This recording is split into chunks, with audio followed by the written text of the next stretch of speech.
Oscar Whiskey Atlantic Challenge is a 3,000-mile rowing race, ocean rowing race, from Gomera in the Canary Islands. It's unsupported, meaning that you are not allowed to take any aid from any vessel passing.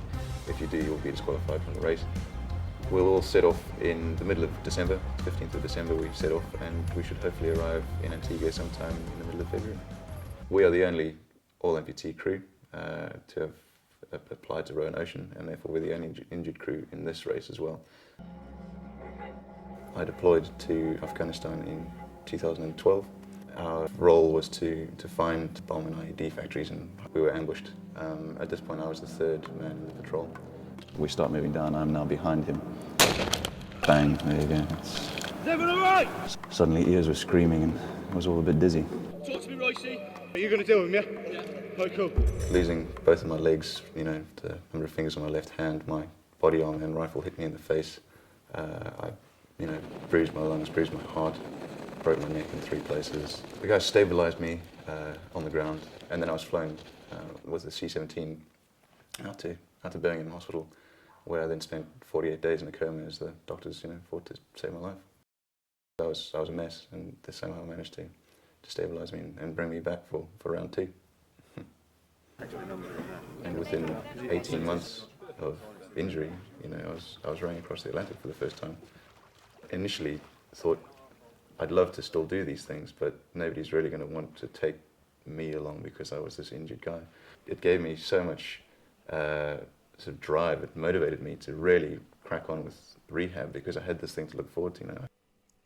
It's encouraged me to go on and hopefully offer similar experiences for guys that are in the early stages of their rehabilitation, or even guys that may have gotten past that point but are still really struggling to look for the next step. Where do they want to go?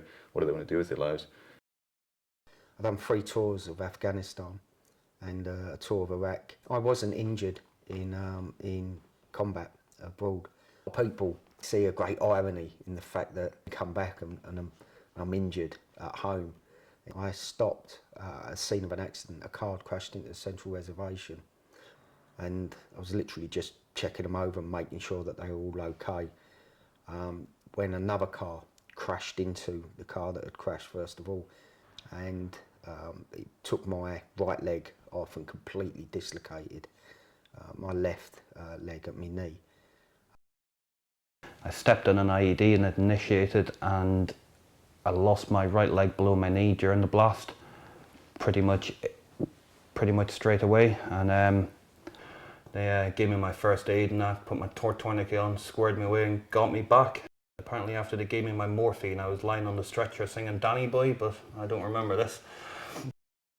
I've been a sport nut all my life, and the armed forces offered me the opportunity to pursue that, and then very early into my career I decided to go airborne. Obviously the inherent dangers of jumping out of aeroplanes was obviously always evident, and my career unfortunately ended a little bit prematurely. I was injured on a parachute jump into a football stadium.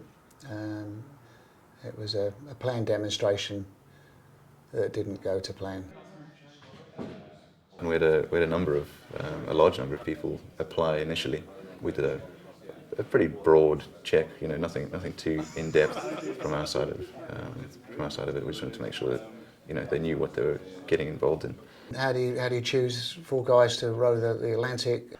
And I turned up to the selection. When I seen the rest of the blokes there, I thought I don't really have much chance of getting on this team. Quite daunting, because you look around the room and you're seeing, I think it was about 9 or 10 other guys, and you're thinking, because they all look capable and they all come across as really credible.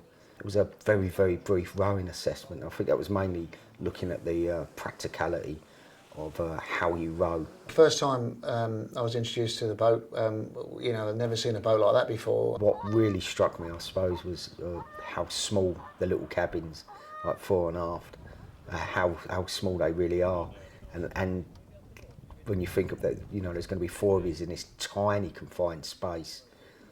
I understand, there's times we're going to be rowing naked because of the clothing doesn't sit well on our bodies, and the salt sores. I suppose one of the most important aspects of the row is being able to get on with people in confined spaces in extremely testing circumstances. Congratulations, you're in the crew, Nigel, and there was a, excuse me, you know, sort of, not quite excuse me, but wow, you know. And I remember putting down the phone and hooping and hollering, and so even now, as I sit now, that was only, you know, literally a few days ago in reality, and I'm still buzzing about it, but, you know. When I got the call to tell me that I'm in the boat, you know, to start off, there was a lot of relief and joy. You know, I was really happy, and then that quickly changed to started quiet contemplation of what I've let myself in for, and being daunted by that. Glad I got the phone call to go on it. It's something I've always thought about doing, but yeah, it's just I'm still a bit taken back by it all. It's a pretty huge challenge. I'm under no illusions, and like I'm very taken back by it all still.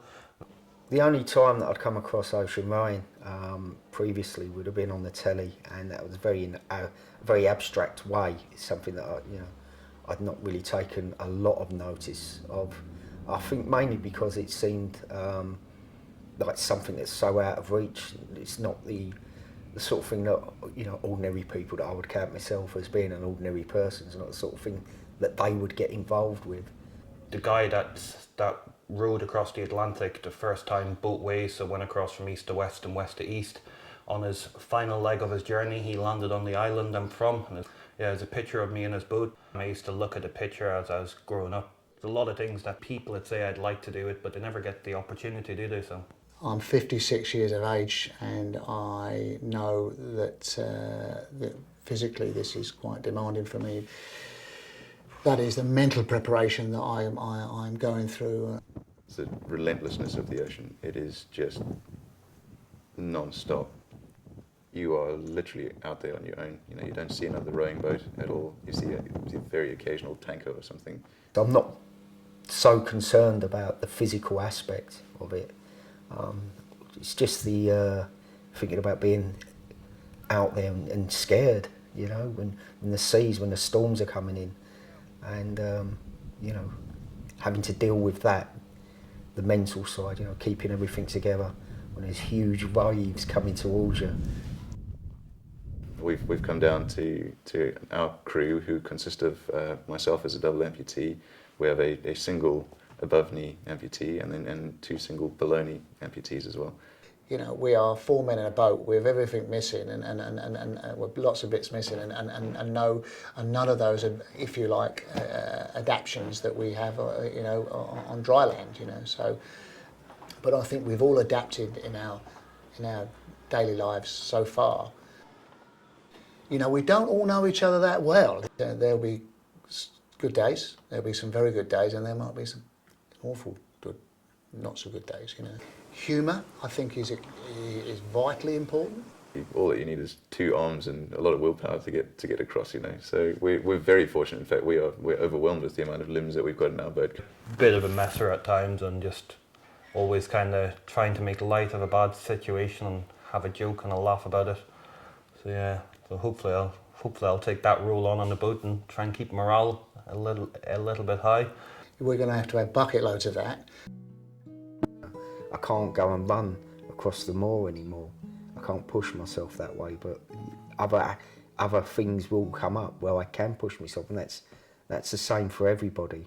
That just because they could call it a life-changing injury, and it does change your life, but it doesn't necessarily have to be for the worse. It's just different. I've not really been in that type of a military team environment now for a good couple of years.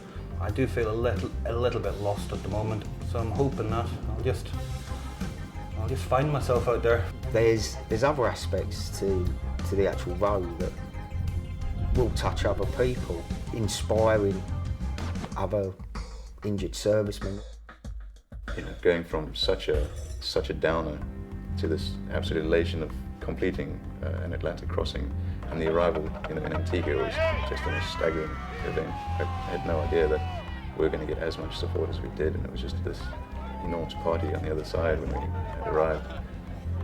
Have I thought about the finishing line? Yes, I'll be honest, because the enormity of and thinking that you've actually achieved that's a big thing. What would it be like? You know, is the family going to be there? Do I want the family there? Will I miss the family? Of course I will. You know, I'm sure I would have missed having a shower. I have visualised arriving, or first sighting land, and seeing it, and being able to aim the boat for where you're going to finish. I think I'll be looking forward to my first drink. Probably a pina colada. I reckon the leaving bit will be quite difficult for me because I believe in my wee boy and my family. The positives will outweigh the negatives once you get over the other side, and you'll have achieved something like extraordinary.